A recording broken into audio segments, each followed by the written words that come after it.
Hey, what's up? It's me, JDS4696, J-Bat.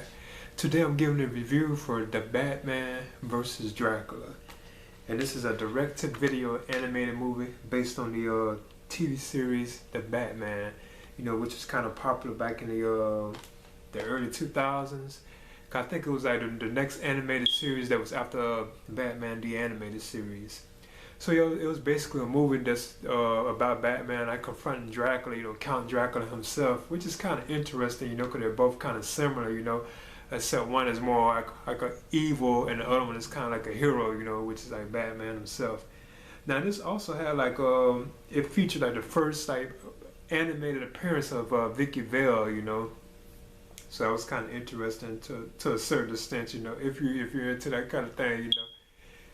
But I thought this was a good film, and I'm gonna go ahead and give my review for it. Like I said, it was based off and inspired by the Batman animated TV series. That's what it was kind of based off of. Just like what they did with the Batman Mask of the Phantasm, how that was based off the animated series. So it's kind of similar to that, basically. Now, as I mentioned before, this animated film, is a direct-to-video, and it is based off the Batman TV animated series that ran from 2004 to 2008, and I think this was right after the animated series, the one which I was really a fan of. So that's what this film was actually like pulled from. Was that you could tell it's based on that look or whatever. It has like the same voice cast, the same look of the characters like Bruce Wayne or Alfred, and like the Joker and Penguin and various other like people that show up in the film. Well, the film opens with the Penguin making a deal, the Penguin Oswald Cobblepot, with an inmate to retrieve millions of cash from a cemetery that is located in Gotham City. So while they're discussing this in Arkham Asylum, because they're in Arkham Asylum when they're discussing this, the Joker somehow managed to escape, and the Penguin as well. So then eventually the Penguin goes to like the Gotham Cemetery, in search of like the millions of dollars.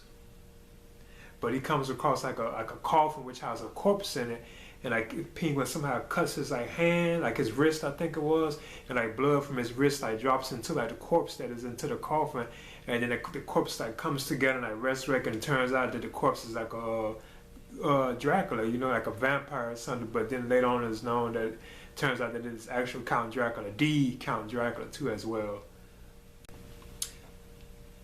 It turns out that Dracula, he reveals like a little bit about his past, about the idea that he was killed in Transylvania, and his body was relocated to Gotham City. So after that, he decides to after he mentions that he hypnotizes the Penguin to be his servant. So eventually, like Dracula, he decides to turn like all the citizens of Gotham City into vampires, and of course, like Batman has to come in and save the day, and prevent this. Well, I thought this was an entertaining film, and in this world, like the Count Dracula himself, you could tell that they know who he was. So he's actually like it turns out that that he was for real. Like when Bruce Wayne actually studies him with like Alfred, like when he's actually like looking it up everything, it turns out that Count Dracula really was for real. So to me, that was kind of intriguing, about the film. Now, it does have to me, like the film is very like violent and bloody, so you can tell it's really not for like a young crowd, like kiddie type crowd. It's kind of more for like a mature audience, because it's very violent, like and bloody and stuff. Especially like some of the scenes with the Joker, like where he gets like bitten by Dracula himself, and then he becomes like a vampire, like a Joker vampire. Even those scenes were kind of like very like bloody and gruesome, like it's too much for like kids, in my opinion. Plus, the film has like little subtle hits about like by Dracula like bite you, then you spread, and then everybody's getting infected, and they all become vampires. There's little like subliminal hints in there about like I guess you could say like infections and stuff like that, But yeah, I thought this was fun. It has some cool like fight sequences between like the Batman and the Joker, and especially like an awesome scene with Batman like fighting Count Dracula. Like they're on like this roof and stuff, and they're like fighting and everything. I thought that was like an awesome scene. Plus like the final battle between them towards the end, that was cool as well, But I thought this was pretty good.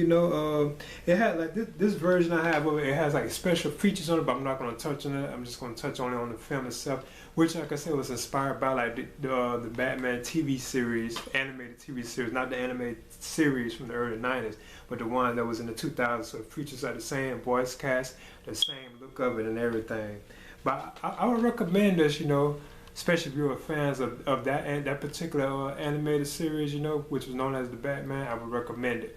So yeah, this is my review for the Batman versus Dracula, and this is a direct-to-video animated film from Warner Brothers, DC, whatever. All right, this is JDS 4696 or JBat. All right.